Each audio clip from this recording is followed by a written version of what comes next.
அகந்தைக்கு பின்பு அழிவு உண்டு, இருமாப்பான ஆவிக்கு பின்பு வீழ்ச்சி உண்டு என்று வேதாகமம் சொல்கிறது. இன்று மனிதர் பெருமையில் ஆடலாம், ஆனால் தேவனுக்கு முன் எல்லாரும் சமம். தன்னை உயர்த்துகிறவன் தாழ்த்தப்படுவான், தன்னை தாழ்த்துகிறவன் உயர்த்தப்படுவான். ஆகையால் நம்மை காயப்படுத்துகிறவர்களை பார்த்து கவலைப்பட வேண்டாம். அவர்களின் அகந்தையை அடக்க வேண்டிய நேரத்தில் தேவன் தாமே செயல்படுவார். நீதியும் நியாயமும் கர்த்தருடைய கையில் இருக்கிறது. அவர் அமைதியாக பார்த்து கொண்டிருக்கிறார், ஆனால் சரியான நேரத்தில் பதிலளிப்பார். இன்று சிலர் பணத்திலும் பதவியிலும் அழகிலும் மனித பலத்திலும் பெருமைப்படலாம். மற்றவர்களை இகழ்ந்து பேசலாம், மற்றவர்களின் மனதை காயப்படுத்தலாம். ஆனால் ஒரு விஷயம் மறக்கக்கூடாது, அனைவரையும் உயர்த்தவும் தாழ்த்தவும் தேவன் வல்லவர்.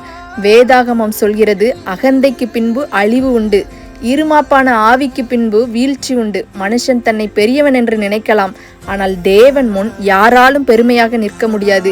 இன்று அகந்தையாய் நடக்கிறவர்கள் நாளை கண்ணீரோடு தலைகுனிய வேண்டிய நாள் வரும். ஏனெனில் தேவன் அமைதியாக இருந்தாலும் அவர் நீதியை மறக்க மாட்டார்.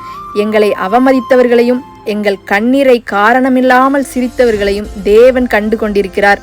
சரியான நேரத்தில் அவர் பதில் அளிப்பார். மனுஷன் கொடுக்கும் வேதனை ஒரு நாள்தான், ஆனால் தேவன் கொடுக்கும் நீதியோ பதில் நிரந்தரம். ஆகையால் நாம் பழிவாங்க வேண்டியதில்லை. நாம் காயப்படுத்தியவர்களை தேவனுடைய கையில் ஒப்படைத்தால் போதும்.